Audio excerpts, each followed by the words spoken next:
අනුර දිසානායක මැතිතුමා. ගරු කතානායකතුමනි, යළිත් වරක් රට තුළ තැනින් තැන ජාතිවාදී ගැටුම් ඇතිවෙමින් තිබේ. මාස කීපයකට කලින් ගින්තොටතීද පසුගියද අම්පාරයේදී ඊයේ පෙරේදා මහනුවර තෙල්දිනියේදී ඇති වූයේ එවැනි සිදුවීමි. මේ සිදුවීම් වල ආරම්භය සාමාන්‍ය සංසිද්ධියක් වුවත් රට තුළ පැතිර පවත්නා ජාතිවාදී දේශපාලනය විසින් ඒවා ජාතිවාදී ගැටුම් දක්වා දුරගෙන යාමට සමත්ව තිබේ. රට තුළ 30 අවුරුදු යුද්ධයක් දක්වා වර්ධනය වූයේත් ඊට කලින් ඇති වූ මෙවැනි සිදුවීම් වළක්වා ගැනීමකට එවකට පැවති ආණ්ඩු අසමත් වීම හේතු වෙන්නේ. යලිත් රට තුළ ජාතිවාදී ගැටුම් ඇවලවීමට ඉඩ නොදීමට කවර ජාතියකට අයත් වුවත් අපරාධකරුවන් නීතිය හමුවට පැමිණවීමටත් ජාතිවාදී දේශපාලනය පැරදවීමටත් ජාතික සමගිය ආරක්ෂා කිරීමටත් රජයේ කටයුතු කළ යුතු බව මෙම සභාවට යෝජනා කර සිටිමි. ගරු කතානායකතුමනි, විශේෂයෙන්ම අද මේ ආන්දෝලනයේ තුඩු දී තිබෙන සිදුවීම් බැලුවොත් අපි දන්නවා 22 වෙනිදා පහර දීමට ලක් වූ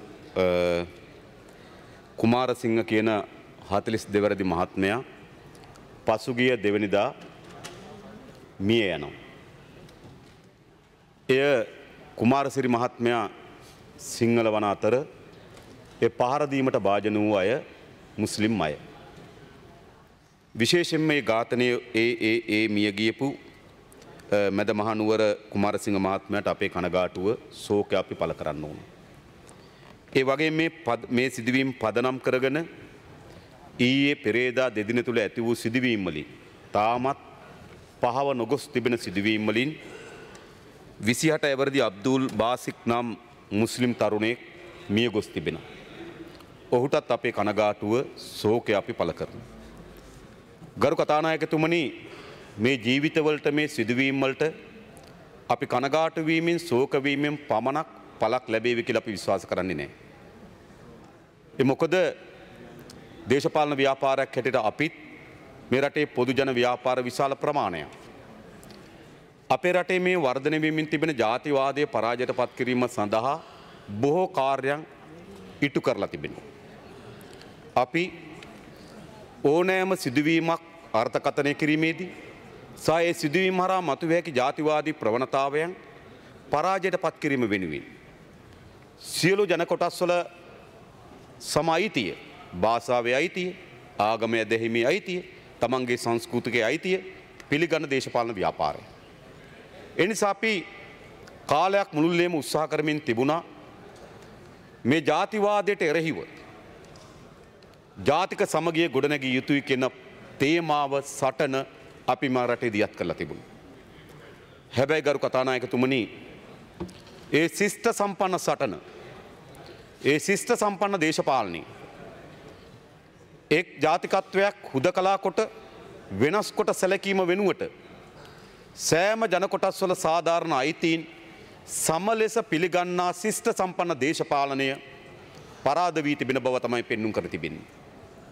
ඒ වෙනුවට ගෝත්‍රවාදී, ජාතිවාදී, මුග්ධ වියරු ජාතිවාදය ජයග්‍රහණය කොට තිබෙන බව තමයි මේ සිදුවීම් වලින් පෙන්눔 කරන්නේ. ඒ නිසා ගරු කතානායකතුමනි, සිංහල දෙමළ මුස්ලිම් ජනයාගේ ජාතික සමගියත් ඔවුන්ගේ සාධාරණ ආරක්ෂාවත් ඔවුන්ගේ සාධාරණ අයිතීන් සහ ඔවුන්ගේ දේශපාලන අයිතියත් වෙනුවෙන් පෙනී හිටපු දේශපාලන ව්‍යාපාරයක් හැටියට අපට කම්පනයක් තිබෙනවා. අපි තාමත් අසමත් වී තිබෙනවා මේ ජාතිවාදයේ පරාජයට පත් කරන්න. ඒ වෙනුවට මේ ජාතිවාදය ජයග්‍රහණය කොට තිබෙනවා, උස්සන්න වී තිබෙනවා. කවර හෝ දේශපාලන ව්‍යාපාරයක් සංවිධානයක් කල්පනා කරනවා නම් සිංහල දෙමළ මුස්ලිම් ජනතාව අසමගි කොට බෙදා වෙන්කොට අපේ රටේ එකට සිටීමක් ප්‍රාර්ථනා කරනවා නම් ඒ සිහිනයක් පමණයි. මේ ජාතිවාදීන්ට කළ හැකි වන්නේ සිංහල දෙමළ මුස්ලිම් ජනතාව අතර සැකය, අවිශ්වාසය, වෛරය, ක්‍රෝධය වර්ධනය කිරීම පමණයි. සිංහල දෙමළ මුස්ලිම් ජනයා බෙදා වෙන් කිරීම පමණයි මේ ජාතිවාදීන්ට පුළුවන්කමක් නැහැ ජනතාව අතර සමගිය ගොඩනගන්න. ඒ ජාතීන් කතා කරන භාෂාව අනුව අදහන ආගම අනුව තමගේ සංස්කෘතියෙන් අනුව බෙදිච්ච රාජ්‍යයක් බවට පත් වෙනවා නම් සතුරු කඳවුරු නියෝජනය වෙන ජනරාශීන් බවට පත් වෙනවා නම් ගරු කතානායකතුමනි ඒ රට එකට පවතින්නේ නැහැ. ඒ විතරක් නෙවෙයි එවැනි රටක කිසිදු ජන කොටසකගේ ආරක්ෂාව සුරක්ෂිත වෙන්නේ නැහැ. එවැනි ගැටුම්කාරී රටකට ගරු කතානායකතුමනි කිසිදු අනාගතයක් සුබවාදී අනාගතයක් නිර්මාණය කරගන්න හැකි වෙන්නේ නැහැ. ඒ නිසා අපි කවර ජාතිකත්වයන් නියෝජනය කරත් කවර දේශපාලන ව්‍යාපාරයන් නියෝජනය කරත් අපි හැම දෙනාම ගරු කතානායකතුමනි මේ මුග්ධ වියරු ගෝත්‍රවාදී ජාතිවාදී අපි ප්‍රතික්ෂේප කළ යුතුව තිබෙනවා. හැබැයි ගරු කතානායකතුමනි මේ ජාතිවාදයේ පැන නගින්නේ හුදකලා ලෙස තමන්ගේ සිත තුළ පහළ වුණු ඕපපාතික සිදුවීම් හැටියට නෙවෙයි. මේ ජාතිවාදයේ පිළිබඳව සැබෑ බල වමනාව සහිත දේශපාලනයක් ක්‍රියාත්මක වෙමින් තිබෙනවා. මේ ජාතිවාදය උස්සන්න කරන මේ ජාතිවාදී ක්‍රියාමාර්ග වලට හවුල් වෙන මේ ජාතිවාදයේ තමන්ගේ මහා උත්තුංග දේශපාලනයක් යයි සලකන අයගෙන් පිරිසක් මේ පිටුපස තිබෙන දේශපාලන වමනාව දන්නවා. මේ යම් දේශපාලන වමනාවක අනුව හැසිරෙන බව දන්නවා. ඒ වගේම මෙම ජාතිවාදී ගැටුම් පිටුපසින බොහෝ දෙනෙක් එම දේශපාලන වමනාව දන්නෙත් නැහැ. ඒ නිසා මේ හුදකලා ලෙස ඕපපාතික ලෙස කොහේ හරි තරුණයෙක්ගේ ඔළුවේ මතුවෙන මනස්ගාතයක් වෙනුවට මෙය පැහැදිලි දේශපාලන වමනාවක් වෙනුවෙන් දියත් වෙමින් පවතිනවා. ඒ නිසා මේ ජාතිවාදයේ පදනම් කොටගත්තු දේශපාලනය අපේ රටේ යටිබිම් තලයේ ක්‍රියාත්මක වෙමින් තිබෙනවා. ඒ විටක උඩ කරලියට එනවා. තව විටක යට කරලියට යනවා. තව විටක උස්සන්න වෙනවා. තව විටක යටපත් වෙනවා. හැබැයි ගරු කතානායකතුමනි උස්සන්න වෙමින්ද යටපත් වෙමින්ද මෙම ජාතිවාදී දේශපාලනය වර්ධනය වෙමින් පවතිනවා. මේක ඇත්ත. මේක අතිශය විනාශකාරී විෂකුරු ලෙස පැතිරෙමින් වර්ධනය වෙමින් පවතින තත්ත්වයක් තිබෙනවා. එනිසා මෙහි සැඟවී තිබෙන දේශපාලනය කවරෙක්ද? දේශපාලන අරමුණු කීපයක් තිබෙනවා. එකක් බලය ලබා ගන්නා ලද අයට තමන්ගේ බලය දිගු කාල ලෙස පවත්වා ගැනීම වෙනුවෙන් ජාතිවාද ඉතිහාසය උපයෝග කරගෙන තිබෙනවා. වර්තමානයේත් උපයෝග කරගන්න. බලය අහිමි වූවන් තමන්ගේ බල න්‍යාය පත්‍රය අත්පත් කර ගැනීම වෙනුවෙන් බල ව්‍යාපෘතිය ජාතිවාදය හරහා දියත් කරමින් තිබෙනවා. එනිසා ගරු කතානායකතුමනි එකිනෙකට ප්‍රතිපාර්ශ්වය වුණා. ආණ්ඩුව තමන්ගේ බලය පවත්වා ගැනීම වෙනුවෙන් හිතාමතා මේ ජාතිවාදී ප්‍රවණතාවයන් වර්ධනය වෙන්න ඉඩ කඩ දෙනවා. එසේ නැතිනම් වර්ධනය වීම දැක්කේ නෑ වගේ අහක බලාගෙන ඉන්නවා.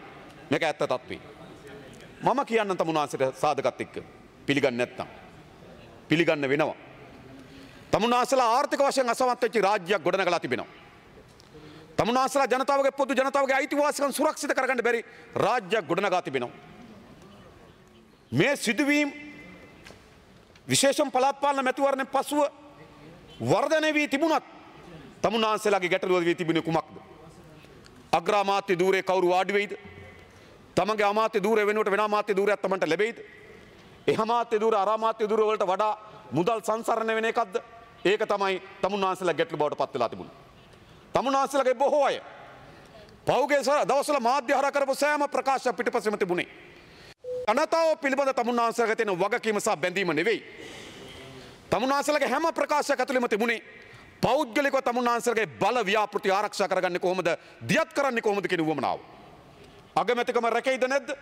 වෙන කෙනෙක් වාඩි වෙයිද නැද්ද? තිබුණු අමතකම රැකෙයිද නැද්ද? ලොකු අමතකමක් ලැබෙයිද නැද්ද? ජනාධිපතිවරයාට අවසරයක් ජනාධිපති වෙන්න පුළුවන් වේද බැරිද?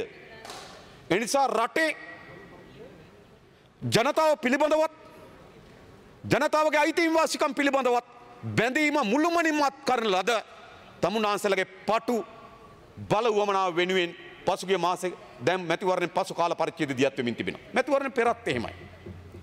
එනිසා තමුන්නාන්සේලා මේ සිදුවීම එක පසකින් අදාළ නැහැ. එක පසකින් තමුන්නාන්සලට මේ සිදුවීම් ආශිර්වාදය. ආශිර්වාදය. සිංහල දෙමළ මුස්ලිම් ජනයාගේ අස්වැල්ල නෙල කාලය ඇවිල්ලා තිබෙනවා. සමහර කන්න 3-4ක් වගා නොකර වගාවක් කරන කන්නය. හැබැයි තමුන්නාන්සල එක අමාත්‍ය මණ්ඩලයක් කතා කරාද එක පොදු සාකච්ඡාවක් කතා කරාද මෙවර වී මිලදී ගන්නේ කොහොමද කියලා. ඒ ප්‍රශ්නෙට සිංහල දෙමළ මුස්ලිම් කවුරුත් මුහුණ දෙනවා. උපාධිධාරීන් විශාල ප්‍රමාණයක් ඉන්නවා රැකියා විරතභාවයට පෙළීලා 50000කට අධික ප්‍රමාණයක්. ඒකේ දෙමළ මුස්ලිම් සිංහල තරුණයෝ ඉන්නවා. තමුන්නාන්සල ඒ ගැටලු වලට විසඳුම හොයනවා. විශාල සෞඛ්‍ය අනාරක්ෂිතතාවයකට අපේ රටේ ජනතාව වෙලිලා තිබෙනවා. ඒ සෞඛ්‍ය අනාරක්ෂිතතාවයේ සිංහල දෙමළ මුස්ලිම් කවුරුත් පහළ පන්තියේ ජනයා නියෝජනය කරනවා. ඒ සඳහා තමුන්නාන්සලා විසඳුම් හොයනවාද? අපේ රටේ තමන්ගේ අයිතිවාසිකම් පිළිබඳව විශාල ගැටලුවකට පොදු ජනයා මුහුණ දී තිබෙනවා. ඒ පිළිබඳ තමුන්නාන්සලා කොයිතරම් ප්‍රමාණික සැලකිල්ලෙන් අවධානය යොමු කරනවද? නැහැ. ඒ නිසාද සිංහල දෙමළ මුස්ලිම් සියලු ජනයාගේ අරගලයේ බවට පත් විය යුතු තිබුණේ. තමන්ගේ අයිතිවාසිකම් දිනා ගැනීම සඳහා වූ සටනක්. සිංහල දෙමළ මුස්ලිම් ගොවි ජනතාවට, සිංහල දෙමළ මුස්ලිම් රැකියා විරහිත තරුණයාට, සිංහල දෙමළ මුස්ලිම් සෞඛ්‍ය අනාරක්ෂිත බවට පත් වී තිබෙන ජනයාට එකට සාමූහික අරගලයක් තිබුණා. හැබැයි තමුන්නාන්සලා හරි සතුටුයි ඒ අරගලේ තමුන්නාන්සලට එල්ල වෙන්නේ නෑ අද. ඒ වෙනුවට සිංහල ජනයා මුස්ලිම් ජනතාවට එරෙහිවත්, මුස්ලිම් ජනයා සිංහල ජනයාට එරෙහිවත් වෛරය, ක්‍රෝධය, සැකය, අවිශ්වාසය වර්ධනය කරන සමාජයක් ගොඩනගා තිබෙනවා. මේ සියලු දෙනාගේ විරෝධය තමුන්නාන්සලට එල්ල වෙන්න තිබියදී තමුන්නාන්සලා විසින් මොකද කරන්නේ? සිංහල ජනයා මුස්ලිම් ජනතාවට එරෙහිවත්, මුස්ලිම් ජනයා සිංහල ජනතාවට එරෙහිවත් පෙළගස්සනවා. තමුන්නාන්සලට ආශිර්වාදයක් නෙවෙයිද? තමුන්නාන්සලා දිසාවට එල්ල විය යුතු අර්බුදය, තමුන්නාන්සලා දිසාවට එල්ල විය යුතු අභියෝගය, තමුන්නාන්සලා ඒ ගැටුම් හරහා පාල පන්තිය නියෝජනය කරන ජනතාව අතර ගැටුම් බවට, ජනතාව අතර අවිශ්වාසයේ සැකේ බවට වර්ධනය කොට තිබෙනවා. ඒ නිසා තමුන්නාන්සලට ආශිර්වාදයක් බවට පත් වී තිබෙනවා මෙම ජාතිවාදී ගැටුම්. ඒ නිසා මා පසුව කියන්න තමුන්නාන්සලා මේවට දායක වුණේ කොහොමද, ආරක්ෂා කරේ කොහොමද, මේ වර්ධනය වෙන්නේ ඉඩ හැදුවේ කොහොමද කියලා. ඒ නිසා මේක තමුන්නාන්සලා අත්හරින්න බැරි වගකීමක්. එක. දෙක, බලය අහිමි වුවත් ඔහුට ගරු කතානායකතුමනි යලි ප්‍රජාතන්ත්‍රවාදය පිළිබඳව, ආර්ථික මහා සංවර්ධනය පිළිබඳව, සියලු ජනතාවගේ සම අයිතීන් පිළිබඳව, සාධාරණ ප්‍රජාතාන්ත්‍රික අයිතීන් පිළිබඳව කිසිදු සටන් පාටයක් ඔහුට ඉතිහාසයේ පාලනය විසින් අහිමි කොට තිබෙනවා. එනිසා ඔවුන්ගේ බලය ලබා ගැනීමේ න්‍යාය පත්‍රය යටිබිම් තලයේ ක්‍රියාත්මක වෙමින් තිබෙන ජාතිවාදයේ බවට පත් වී තිබෙනවා. මා සමග එකග වෙනවා ඇති මා දන්න පාර්ලිමේන්තුවේ යන විමල වීර දිසානායක මන්ත්‍රීතුමා. එතුමා මට ප්‍රකාශ කරා පහුගිය පළාත් සභා මැතිවරණයේදී එතුමාගේ අපේක්ෂකයෝ අම්පාරේ කිව්වේ මොනවද කියලා. පළාත් පාලන මැතිවරණයේදී මා එතුමා උපට දක්වන එතුමා හිටියා නම් නැති නිසා මා කියන්නේ එතුමා කිව්ව මොකද්ද කිව්වේ? ඒ නිසා තමුන්නාන්සලාගේ බලය අහිමි වූවන්ගේ දේශපාලනේ ජාතිවාදයේ මත පදනම් වෙච්ච දේශපාලන බවට පරිවර්තන වී තිබෙනවා. එක පස්සකින් ආණ්ඩුව බලය ආරක්ෂා කර ගැනීමෙනුත්, තව පස්සකින් බලය ලබා ගැනීම වෙනුවත් මේ ජාතිවාදය පාපන්දුව බවට පත් කොටගෙන තිබෙනවා. හැබැයි ඉතිහාසෙත් ගරු කතානායකතුමනි මේ ජාතිවාදයේ මහා ගොදුරු බවට පත් උනේ මේ ජාතිවාදයේ කරපින්නාගෙන බලය ගත්තු අය හෝ බලය ආරක්ෂා කරපු අය නෙවෙයි. උතුරේ දකුණේ මේ මහා ජාතිවාදී වියරුවෙන් මිය ගියේ සාමාන්‍ය අම්මා තාත්තගේ දරුවෝ. සාමාන්‍ය අම්මා තාත්තගේ දේපල අනාරක්ෂිත බවට පත් කරේ සාමාන්‍ය අම්මා තාත්තගේ පවුල් ජීවිත. එනිසා මේ ජාතිවාදයේ වපුරන්නන්ගේ ජීවිතවලට මේවා තර්ජන නෙවෙයි. ඒවා තර්ජන බවට පත් වී තිබෙන පාලපන්ති මිනිසුන්ට. ඒ නිසා මේ වර්ධනය වෙමින් තිබෙන ජාතිවාදයේ ගරු කතානායකතුමනි බලය ආරක්ෂා කර ගැනීම වෙනුවෙන් සහ බලය ලබා ගැනීම වෙනුවෙන් ප්‍රතිපක්ෂ ලෙස එක වුවමනාවකට කටයුතු කරමින් තිබෙන පාර්ශ්වයන් බවට පත් වී තිබෙනවා. ඒක තමයි සැබෑ අරුත මෙම ජාතිවාදය. ඒ තරම් ප්‍රබල නිසා තමයි ගරු කතානායකතුමනි අපි අසමත් වී තිබෙන්නේ ජාතිවාදය වෙනුවට ජාතික සමගිය, ජාතිකත්වයන් හුදකලා කරනව වෙනුවට හැම ජනතාවගේ ජන අයිතීන් තහවුරු කිරීමේ දේශපාලනය අසමත් වී තිබෙනවාද? ඒක අසමත් ගරු කතානායකතුමනි මේ පිළිබඳ කම්පනයක් තිබෙනවා. අපි අසාර්ථක වී තිබෙනවා. අපි අසමත් වී තිබෙනවා. අපිට හැකියාවක් ලැබී නැහැ මේ ජාතික සමගිය දේශපාලන උඩට ගේන්න, සියලු ජනතාවගේ අයිතිවාසිකම් තහවුරු කිරීමේ රාජ්‍ය උඩට ගේන්න අපි අසමත් වී තිබෙනවා. ඒ අසමත් වීම තමයි බලලෝභීත්වයෙන් මත් වී තිබෙන, ලබා ගන්න ලද කසේ හෝ ආරක්ෂා කිරීම සඳහා කටයුතු කරන කණ්ඩායම්වල පාපන්දුවක් බවට මේ ජාතිවාදයද පත් වී තිබෙනවා ගරු කතානායකතුමනි. ඒ නිසා මේ දියත් වෙමින් තිබෙන මා විසිකුරු දේශපාලනය අපි පරාජයට පත් කළ යුතු නැද්ද? තව ජීවිත කීයක් තව සිදුවීම් කීයක් සිදුවිය යුතුද? බබ තමුන්වහන්සේලෙන් අහන්න. දැන් පසුගිය 2014 ජුනි මාසේ අලුත්ගම බේරුවල දර්ගා නගරේ මේවා ගරු කතානායකතුමනි ෂණික කෝප සිදුවීම් නෙවෙයි. ඉතාමත් සැලසුම් සහගත ලෙස සංවිධානාත්මකව එවකට පැවති රාජ්‍ය පාලනයන්ගේ ආශිර්වාදය සහිතව ආරක්ෂාව සහිතව මැදිහත් වූ විනාශකාරී ක්‍රියාමාර්ග මහා දවාලේ ආරක්ෂක හමුදා ඉදිරිපිට සිදුවෙච්ච ඝාතනයන් සහ පහර දීම. ඒක තමයි එදත් දියත් වුනේ. ඒ වගේම තමයි 2017 නොවැම්බර් මාසේ ගින්තොටදී මොකද සිද්ධ වුනේ? ඒ ගින්තොට සිදුවීමත් ගරු කතානායක මේ වජිර අභිවර්ධන අමාත්‍යතුමා දන්නේ නැති. ඉතාමත් සැලසුම් සහගත සිදුවීම් මේවා. මොකක් හරි සිදුවීමක් අහම්බෙන් සිද්ධ වෙනවා. හැබැයි අහම්බ සිදුවීමට සැලසුම් සහගත ජාතිවාදී නඩයන් මැදිහත් වෙනවා. පොලිසිය මැද්දේ සමහර ඒවාට පළාතේ දේශපාලකයාගේ රැකවරණ මැද්දේ පළාතේ දේශපාලනකගේ ආරක්ෂාව මැද්දේ මේක ක්‍රියාත්මක වෙමින් තිබෙනවා. ගින්තොටදීත් අපි ඒක දැක්කා. ඒ වගේම මේ 2018 පෙබරවාරි මාසේ 27 වෙනිදා අම්පාරේදී ගරු කතානායකතුමනි කිසිදු විද්‍යාත්මක පදනමක් නැති මත්පැන් බී මුස්ලිම් කඩයකට ගොස් කොත්තු සමග හරක් මස් සිල්ලන බෞද්ධයා ඔහු වඳ කරන්න ඉන්න උහුනම් වඳ කරන්නත් උනා. එහෙම බෞද්ධය වඳ කරන්න වඳ තිබ්බේ පෙති තිබෙනවා යයි කියා කරපතිචාරය මොකක්ද? හැබැයි තමුන්වහන්සේලා ආණ්ඩුවක් තිබෙනවා මාධ්‍ය තිබෙනවා බලයක් තිබෙනවා මේ කිසිවක් මේ ප්‍රවණතාවයේ පරාජයට පත් කිරීම සඳහා මේ අවස්ථාවක් මට එකක් කියන්න. එක රූපවාහිනී වැඩසටහනක් පෙන්වන්න. ආණ්ඩුව හැටියට කරපු එක මාධ්‍ය සාකච්ඡාවක් පෙන්වන්න. මොකද්ද කරේ? තමුන්වහන්සේලා එම තත්වයන් නිදැල්ලේ වර්ධනය වෙන්න. තමුන්වහන්සේලාට ගොඩක් හොඳයි. කොළඹ දේශ ආණ්ඩු බලයේ ඇති පළාත් පාලන මැතිවරණයෙන් පසුව ඇති වූ මාරාන්තික ප්‍රහාරය යටපත් වෙන්න ඒ වගේ සිදුවීම් උඩට එන එකට තමුන්වහන්සේලා කැමති. තමුන්වහන්සේලාගේ අභ්‍යන්තර ගැටුම් පසුවදා පත්තරවල ප්‍රධාන ශීර්ෂ පාඨ වෙනවා එනකොට අම්පාරේ සිදුවීම් පසුවදා පත්තරවල ප්‍රධාන ශීර්ෂ පාඨ වෙනවට තමුන්වහන්සේලා කැමති. ඒ නිසා තමුන්වහන්සේලා දැනුවත්ව එවැනි සිදුවීම් වර්ධනය වීම සඳහා ඉඩකඩ ලබා දුන්නා. තමුන්වහන්සේලා ආණ්ඩුවක් තමුන්වහන්සේලාගේ ආණ්ඩුවට පැවරී තිබෙනවා සිංහල දෙමළ මුස්ලිම් ભેදකින් තොරව මේ රටේ සියලු පුරවැසියන්ගේ ආරක්ෂාව තමුන්වහන්සේලා බාර දී තිබෙනවා මේ රටේ ජනතාව. තමුන්වහන්සේලා අත්තරලා තිබෙනවා තමුන්වහන්සේලා සතුව තිබෙන වගකීම. ඒ ජනතාවගේ ආරක්ෂාව, ඒ ජනතාවගේ දේපළ පිළිබඳ ආරක්ෂාව, එයට බියෙන් සැකෙන් තොරව ජීවත් වීමට තිබෙන වගකීමක් තිබෙන රාජ්‍යයක් හැටියට ආණ්ඩුවක් හැටියට තමුන්වහන්සේලා වගකීම අත්තරිය. තමුන්වහන්සේලා හරි සතුටුයි බියජනක තත්වයක් රටේ නිර්මාණය වෙනවා. මොකද කරන්නේ? තමුන්වහන්සේලා කඩිමුඩිය හදිස් නීති දාගන්න පුළුවන්. නේද? මම දන්නවා අද කැබිනට් මණ්ඩලයේ සාකච්ඡා වෙලා තියෙන හදිස් නීතිය දාන්න. මේ හදිස් නීතිය දැම්මම වෙන ආණ්ඩුවක් එනවද? මේ ආණ්ඩුවමයි. හදිස් නීතිය දාපුවම වෙන ජනාධිපතිවරයෙක් එනවද? හදිස් නීතිය දාපුවම වෙන ඇමතිවරයෙක් අගමැතිවරයෙක් එනවද? හදිස් නීතිය දාපුවම වෙන මේ ඇමති මණ්ඩලයමයි. මේ අගමැතිවරයමයි. මේ ජනාධිපතිවරයමයි.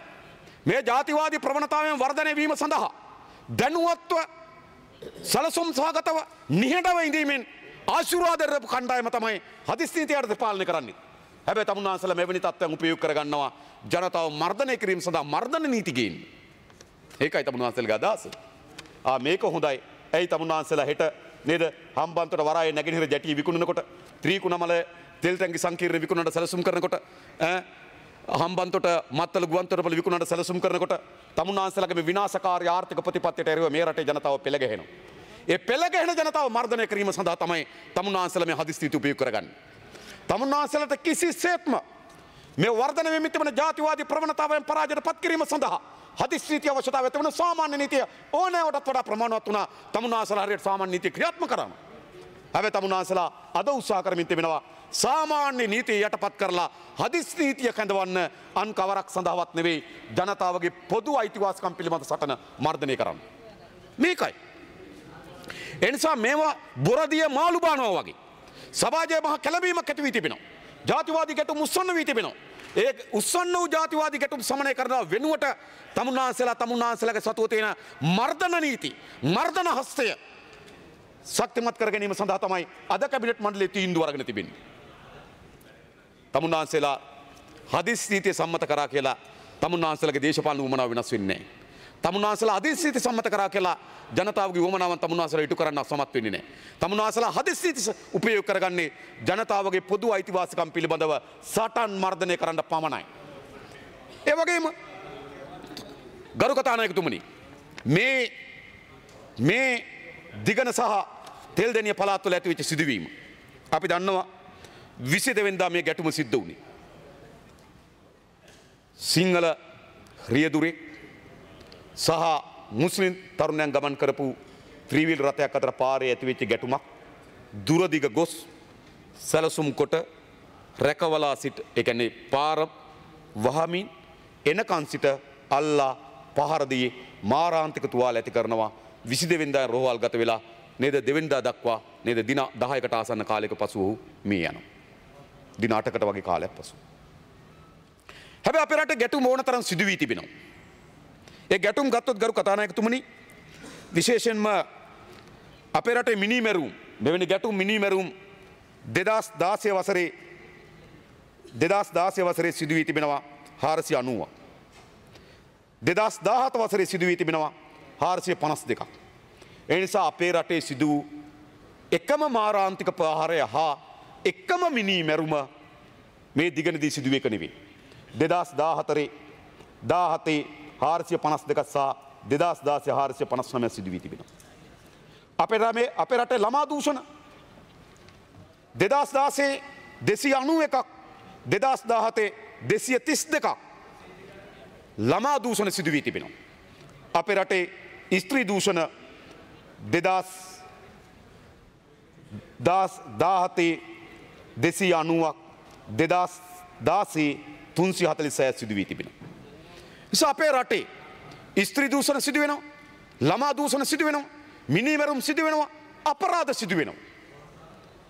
ගරු කතානායකතුමනි, ඒ මිනිමෙරුම් අපරාධයන් බහුලව කොතෙක් සිදු වුවත් සිංහල පිරිසක් විසින් මුස්ලිම් කෙනෙකුට අලාභහානි වුණු, මුස්ලිම් පිරිසක් විසින් සිංහල පිරිසකට අලාභ වුණොත් එය පොදු අපරාධ ගණයේ නොසලකා ඒ ජාතිවාදී ගැටුමක් ලෙස පරිවර්තනය කරනවා. ඒ නිසා රටේ මේ වෙලාවේ වර්ධනය වෙමින් තිබුණු ජාතිවාදී ප්‍රවණතාවයන් පිළිබඳව යම් අවබෝධයක් හෝ හැඟීමක් තිබුණා නම් තමුන්නාන්සලා ආණ්ඩුවක් නම් තමුන්නාන්සලා සීමුර්ජා භාවයට පත් නොවුණු සිය විකෘති භාවයට පත් නොවුණු සිහියෙන් ඉන්න ආණ්ඩුවක් නම් තමුන්නාන්සලා බමන මතින් ඉන්න ආණ්ඩුවක් නම් මේවා තේරෙන්නේ නැහැ. ඒක හරි. තමුන්නාන්සලා බලය මුසපත් වී තිබෙන ආණ්ඩුවක් නම් මේවා පේන්නේ නැහැ. ඒක හරි. තමුන්නාන්සලා බලය ගිලිහී යාම නිසා ඇති වී තිබෙන මානසික ව්‍යවුලෙන් කටයුතු කරනවා නම් මේ තත්ත්වයන් පේන්නේ නැහැ. හැබැයි තමුන්නාන්සලා ආණ්ඩුවක් හැටියට සිහි බුද්ධියෙන් සහ විකෘති නොවන මනසේ ඇතුලේ මේ රටේ දේශපාලනය කරනවා නම් මේ සිදුවීම කවරාකාරයෙන් වර්ධනය විය හැකිද කියන සරල මැනීමක් තමුන්නාන්සලා තිබෙන්න තිබුණා. සරල මැනීම. මොකද ජාතිවාදී ප්‍රවණතාවයේ විවිධ දේශපාලන බලකඳුරු වමනාව අනුව යටිබිම් තලයේ ක්‍රියාත්මක වෙමින් තිබෙනවා. ඒක විටක උඩට එනවා, විටක යටපත් වෙමින් තිබෙනවා, උඩට එමින් යටපත් වෙමින් හැබැයි වර්ධනය වෙමින් තිබෙනවා. මේකයි ජාතිවාදය අපේ රටේ තිබුණා. ඒ නිසා මාධ්‍යවල හැසිරීම, සමාජ ජාලවල හැසිරීම, එක් සිදුවීම් වලට දෙන අර්ථකථනය මේ ඔක්කොම දිහා බලපුවාම ගරු කතානායකතුමනි, බණ්ඩාරවල බෝම්බයක් පිපුරනකොට ත්‍රස්තවාදියා බෝම්බ ගෙනාවා කියන දේශපාලකයෙකු ඉන්න රටක LTT පළමු ප්‍රහාරය පටන් ගත්තා කියලා මා උද්දාමයෙන් ජනතාව ආමන්ත්‍රණය කර රටක මෙවැනි සිදුවීමක් කවර ආකාරයෙන් උපයෝග කරගනීද කියන අවම අවබෝධයක්වත් තමුන්නාන්සලා තිබිය යුතු තිබුණා. තමුන්නාන්සලා සිහි මුර්ජාවෙන් මනස විකල් නොවුණු ආණ්ඩුවක් නම් 22 වෙනිදා රාත්‍රියේ මේ සිදුවීම සිදු වූාට පසුව මේ වර්ධනය විය හැකි දිශාවන් පිළිබඳව තමුන්නාන්සලාට හොඳ අවබෝධයක් ලබා ගත යුතු තමුන්නාන්සලා ආණ්ඩුව. තමුන්නාන්සලා සතුව තමයි රාජ්‍ය බුද්ධියන්සෙ තිබෙන්නේ. තමුන්නාන්සලා සතුව තමයි අපරාධ පරීක්ෂණ දෙපාර්තමේන්තුව තිබෙන්නේ.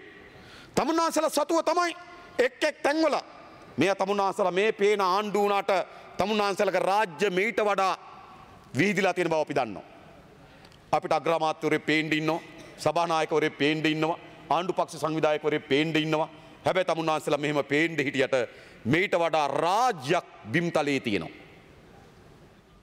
රාජ්‍ය බුද්ධ්‍යංශ තිබෙනවා. අපරාධ පරීක්ෂා දෙපාර්තමේන්තුව තිබෙනවා. ඔවුන් විසින් මිලදී ගන්නා ලද ඔත්තුකරුවන් ඉන්නවා. මේ රාජ්‍ය යාන්ත්‍රණය තියෙනවා මේ යටබිම. තමුන්නාන්සලා එළියෙන් ලස්සනට ඇඳගෙන හිටියට නේද සිනා වෙමින් තිබුණට හැබැයි යටිබිම් ගත තමුන්නාන්සලගේ රාජ්‍ය යාන්ත්‍රණයක් තිබෙනවා. ඒ රාජ්‍ය යාන්ත්‍රණය තියෙන කුමක් වෙනුවෙන්ද? අපි එකඟ නොවුනත් ඒ රාජ්‍ය යාන්ත්‍රණය තමයි මේ ඇති වී තිබෙන තත්ත්වයන් පිළිබඳ පූර්ව අවබෝධයක්, පූර්ව නිගමනයක්, පූර්වයෙන් මේ ඇති වී තිබෙන තත්ත්වය පිළිබඳව වාර්තාවන් ලබා දී තිබෙන ආණ්ඩුවට. ඒ තමුන්නාන්සලා අපේ රැස්වීමට අවිලා කියනවනේ. කියපුවා කියනවා. ආපු ගාන කියනවා. ආපු බස් කියනවා. බස් වල නම්බර් කියනවා. ඔය තියෙන්නේ. වෙනම ෆයිල් තියෙනවා. අඟහරුවාදා උදේ රැස් වෙලා ආරක්ෂක මණ්ඩලයව කතා කරනවා. අහවල් මේ දිනේට කීයක් ආවද? ආවේ කොහෙන්ද? බස් කීයද? බස් වලට සල්ලි කොහෙන්ද? තමුන්නාන්සලා හොයනවනේ මේව. අඟහරුවාදා රැස් වෙන ආරක්ෂක මණ්ඩලය මේව කතා කරනවනේ. ඉතින් තමුන්නාන්සලාගේ රාජ්‍යයක් මෙහෙවනවනේ. හැබැයි තමුන්නාන්සලා මෙහෙවන රාජ්‍ය ඇතුලේ තමුන්නාන්සලා පිළිගන්නවද මේවා තමුන්නාන්සලට එන්නේ නැහැ කියලා? මම ඒකයි අහන්නේ. ඒ නිසා අපි පිට සිට රාජ්‍යයෙන් ආණ්ඩුවෙන් එළිය සිට මේ ඇතිවේ තිබෙන වර්ධනයන් පිළිබඳව අපිට අනුමානයන් තිබෙනවා. මේ ගමන් කළ හැකි දිශාවන් පිළිබඳව අපිට නිරීක්ෂණ තිබෙනවා. හැබැයි තමුන්නාන්සලා රාජ්‍යයක් ලෙස ඒවා සොයා ගැනීම සඳහා නිශ්චිත යාන්ත්‍රණයන් තිබීදී තමුන්නාන්සලා නොපෙනවන්නේ කියලා අපි විශ්වාස කළ යුතුද? අපි එසේ විශ්වාස නොකළ යුතුයි. අපි දන්නවා මේ තමුන්නාන්සලා වාර්තා වෙන බව. එහෙමනම් මොකද සිදු වෙ යුතුන්නේ?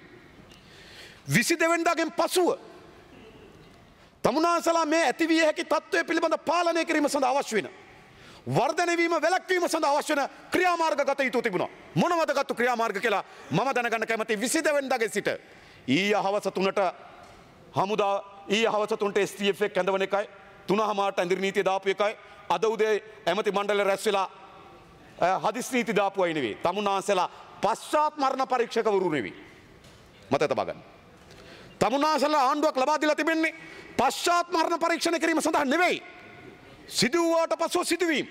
ඒ සිදුවීම් පිළිබඳ වාර්තා කරන්න තමුන්නාන්සලා ඕනේ. ඒ වාර්තා කරන්න අපේ රට මාධ්‍ය ආයතන තිබෙනවා.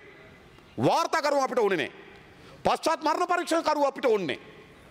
තමුන්නාන්සලා ආණ්ඩුව තියෙන මොකටද? සිදු වුණාට පසුව සිදුවීම් වාර්තා කරන්න අපිට එපා. තමුන්නාන්සලා මෑත කාලේ හැමදාමත් කරන්නේ එහෙමයි. ගින්තොට සිද්ධිය සිදු වුණාට පසුව අපිට වාර්තා කරනවා. අම්පාරේ සිද්ධිය සිදු වුණාට පසුව පාර්ලිමේන්තුව වාර්තා කරනවා. දැන් දිගන තෙල් දෙනේ සිදු වුණාට පසුව අපිට වාර්තා කරනවා. මේ ආණ්ඩුව පශ්චාත් මරණ පරීක්ෂකවරුන්ගේ ආණ්ඩුවක්ද? සිදුවීම් සිදු වුණාට පසුව අපිට වාර්තා කරන්න ඉන්න ආණ්ඩුවක්ද? තමුන්නාන්සලාගේ ආණ්ඩුව තියෙන්නේ සිදුවිය හැකි දේ උපකල්පන කොට වළක්වීම සඳහා තමයි තමුන්නාන්සලාගේ ආණ්ඩුව තිබෙන්නේ. හැබැයි තමුන්නාන්සලා අද පශ්චාත් මරණ පරීක්ෂකවරු තත්ත්වයට පත් වී තිබෙන යන් කවරක් උත්සාහ නෙවෙයි. මේ වර්ධන වෙන තත්ත්වයේ තමුන්නාන්සලා කැමති. මම අදත් කියන්නේ. තමුන්නාන්සලා කැමති. මුස්ලිම් ජනතාව මුස්ලිම් ජාතිවාදී දේශපාලනකට තල්ලු වෙන තරමට තමුන්නාන්සලා කැමති. එයි තමුන්නාන්සලාට ජනතාවගේ ප්‍රශ්න විසඳන්න ඕනේ නැහැ. එහි ජාතිවාදී නායකයන්ගේ ප්‍රශ්න විසඳුමම ඉවරයි. තමුන්නාන්සලාට ජනතාවගේ ප්‍රශ්න විසඳීම අසීරුයි. ජාතිවාදී නායකයන්ගේ ප්‍රශ්න විසඳීම ලේසියි. එනිසා මුස්ලිම් ජනය ජාතිවාදී කෝණයකට තල්ලුවීම තමුන්නාන්සලා කල්පනා කරනවා ඒ ජාතිවාදී මුස්ලිම් දේශපාලන ව්‍යාපාරයක් විසින් අත්පත් කරගත්තට පසුව ජනතාවගේ ප්‍රශ්න විසඳන්න ඕනේ ජාතිවාදී නායකයන්ගේ ප්‍රශ්න විසඳන එක ලේසියි. අපි දන්නවා මේ පාර්ලිමේන්තු ඉතිහාසයේ නායකයන්ගේ ප්‍රශ්න විසඳුවේදී දෙමළ ජනතාවගේ ප්‍රශ්න විසඳීම තමුන්නාන්සලාට අමාරුයි.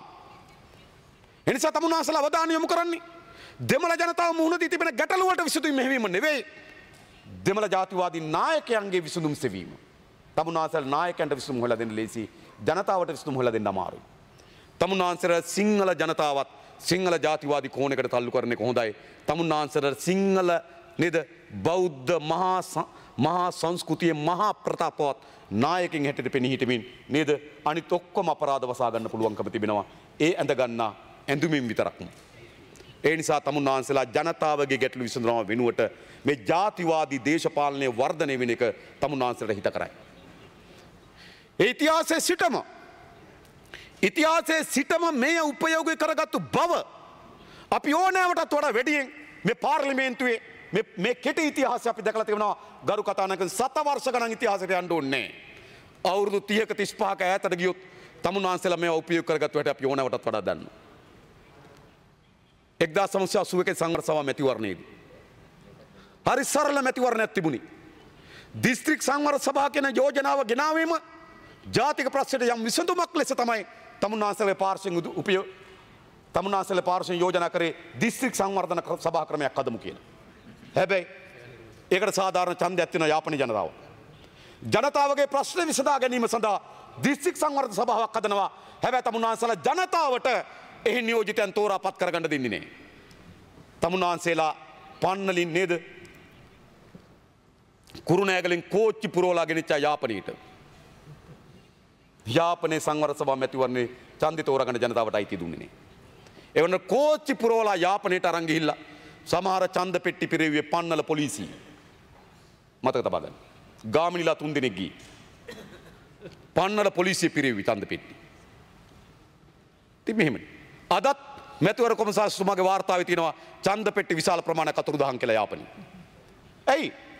එදත් තමුන්නාන්සලා බලය වෙනුවෙන් සංවර්ධන සභාවෙනි සොච්චම් ආයතනකවත් ප්‍රජාතන්ත්‍රවාදී ලෙස ජනතාවට තමන්ගේ නියෝජන තෝරාපත් කර ගැනීම සඳහා අයිතිය දුන්නේ නැහැ. ඇයි? තමුන්නාන්සලගේ අනසක බල නොපවත්නා කඩයිමක් කොහෙවත් තියෙන්න ඕනේ නැහැ කියන අදිස්ථානයේ තමුන්නාන්සලා හිටියා. ඒ තමයි ඒ ප්‍රජාතන්ත්‍රවාදී අහිමිවීම තමයි ප්‍රභාකරන්න මරාගෙන මරණ බෝම්බකරුවන් නිර්මාණය කරේ. මතක තබා ගන්න. 1983 මේ විදියටම කරු කතානායකතුමනි අර්බුදයක් ආවා. වෘත්ති සමිති ව්‍යාපාර සටන් වැදලා තිබුණා. ආණ්ඩුව ආර්ථිකය කඩා වැටෙමින් තිබුණා. 77 ආරම්භ කරලා මහා සංවර්ධන මිත්‍යා ඔබ ජනතාවට හේතු යොමින් තිබුණා. ජනතාවගේ විරෝධය වර්ධනය වෙමින් තිබුණා. තමුන්නාන්සලා එදත් ගරු මන්ත්‍රීතුමාර පෙන් කරපු කාලේ අවසානයේ ඉක්මනින් මේවා කරන්න. තමුන්නාන්සලා එදත් මේ ජාතිවාදී ගැටුම් උපයෝග කරගත්තා. මතක තබා ගන්න. ඒ නිසා තමුන්නාන්සලාගේ ඉතිහාසෙම අපකීර්තිමත් කැත ඉතිහාසය තමුන්නාන්සලා තිබෙනවා. ජනතාවගේ ප්‍රශ්න විසඳනවා වෙනුවට මේ ජාතිවාදී ගැටුම් තමුන්නාන්සලා රාජ්‍ය පාලනය වෙනුවෙන් ආණ්ඩු පාලනය වෙනුවෙන් උපයෝග කරගත්තු අපකීර්තිමත් කැත ඉතිහාසක ඔටුනු පලන් නායකින් ඕගොල්ලෝ. ඒ නිසා ඒම තමයි අද තමුන්නාන්සලා මේ දියත් කරමින් තිබෙන්නේ. ඒ නිසා කරු කතානායකතුමනි දේශපාලන ව්‍යාපාරයට අපි හැමදෙනාටම වගකීමක් තිබෙනවා. අපේ දේශපාලන කෝණය, දේශපාලන මතවාද, ආර්ථිකයේ සැලසුම් පිළිබඳ අපිට විවිධ වෙනස්කම් තියෙන්න පුළුවන්කම තිබෙනවා. හැබැයි අපි කාටවත් වගකීමක් නැහැ. කාටවත් යුක්තිසහගත අයිතියක් නැහැ. අපේ රටේ දේශපාලන පොරපිටිය ජාතිවාදී මඩගොහරුවේ ගිල්ලන්න.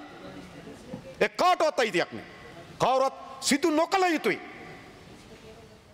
ජාතිවාදී මඩගොහරුවේ ගිල්වීම කෙටි කාලීන ලෙස තමන්ට ජයග්‍රහණයෙන් උන්මාදයට පත් වෙන්න පුළුවන් වේවි.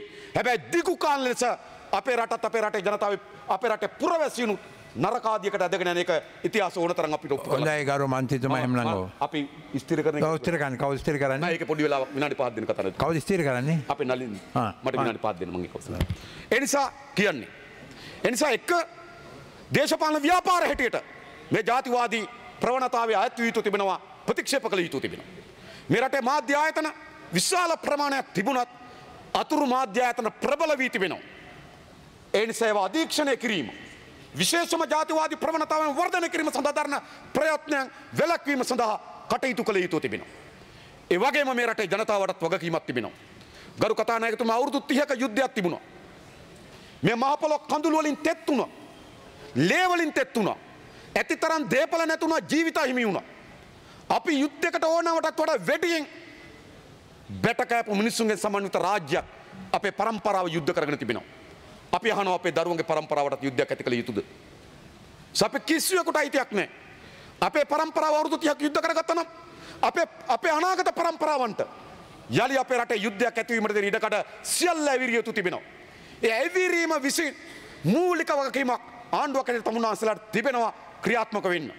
මේ ජාතිවාදයට එරෙහිව ගරු කතානායකතුමා ආරම්භයේදී අපි දන්නවා මහා බලයක් ලෙස මේ ජාතිවාදයේ වර්ධනය වෙමින් තිබෙනවා. ආරම්භයේදී අපේ හඬ හුදකලා වෙන්න පුළුවන්. ආරම්භයේදී අපේ හඬ ප්‍රබල නොවෙන්න පුළුවන්. හැබැයි ගරු කතානායකතුමනි සත්‍යයේ හඬ මේ රටේ ස්ථාවර හඬ බවට පරිවර්තන කළ යුතු තිබෙනවා. ඒ නිසා තමුන්නාසලා දැන් මේ දිගන සහ තෙල්දෙනී මේ අවසන් සිදුවීම් බවට පරිවර්තන කිරීමේ වගකීම තමුන්නාසලා තියෙනවා.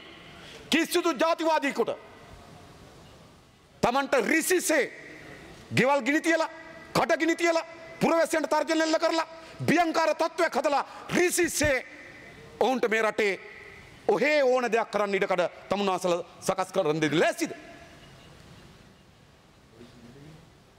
ගරු කතානායකතුමා මම නැවතත් කියන්නේ මේක ශනික සිදුවීමක් නෙවෙයි. මේ ඒ මොහොතේ ඇතිවෙච්ච ගැටුමක ප්‍රතිඵලයක් හරි ඒ මොහොතේ සිදු වූ අනතුරක ප්‍රතිඵලයක් නෙවෙයි. සිදුවීම සිද්ධ වෙන්නේ 22 තරුණ මේ යන්නේ 2 හැබැයි ගිනි තැබීම් පෙරේදා රාත්‍රියේ පටන් ගන්නවා. ඊයේ දවල් පොලිසිය ඉදිරිපිට මහා මාර්ගයේ පොළු අරගෙන මූණු වසාගෙන ගරු කතානායකතුමා මේක සැලසුම් සහගත ගිනි තැබීම මතක තබා ගන්න. මේක සැලසුම් සහගත ගිනි තැබීම. මේ ඕපපාතික ලෙස හුදකලා ලෙස සිදුවීමක් ලෙස මතු වූ ෂණික කෝපයක් නෙවෙයි. මේ සැලසුම් කොට තිබෙනවා. සංවිධානාත්මක කැඳවා තිබෙනවා. සංවිධානාත්මක මුණු ආවරණය කරගෙන තිබෙනවා. සංවිධානාත්මක පහර දීම සඳහා අවශ්‍ය උපකරණ ගෙනත් තිබෙනවා. සංවිධානාත්මක ගිනි තැබීම සඳහා උපකරණ ගෙනත් තිබෙනවා. සංවිධානාත්මකව පලා යාම සඳහා සැලසුම් කොට තිබෙනවා. ඒ නිසා මේ ජාතිවාදයේ සංවිධානාත්මකව එල්ල කර ප්‍රහාරයක් මෙතන තිබෙනවා. ඒ නිසා කවර වර්ගයේ ජාතිවාදයකට වුවත් ගරු කතානායකතුමනි අපේ රටේ නීතියේ තිබෙන බලවත්ම කරුණු වලින් ක්‍රියාත්මක විය යුතු කියන යෝජනාව අපි කරනවා. උන්වහන්සේලා ක්‍රියාත්මක නොකරන බවත් අපි දන්නවා. ඒ නිසා මේ රටේ පොදු ජනතාවට වගකීමක් තිබෙනවා. මේ ජාතිවාදී දේශපාලනය ප්‍රතික්ෂේප කොට ජාතික සමගියත් සියලු ජනතාවගේ අයිතිවාසිකම් වෙනුවෙන් දේශපාලනය අපේ රටේ පොදු දේශපාලන බවට පරිවර්තනය කිරීමේ වගකීමට අපි කවුරුත් උරදිය යුතුයි කියලා කල්පනා කරනවා. බොහොම ස්තුතියි. බොහොම ස්තුතියි ගරු කතානායක.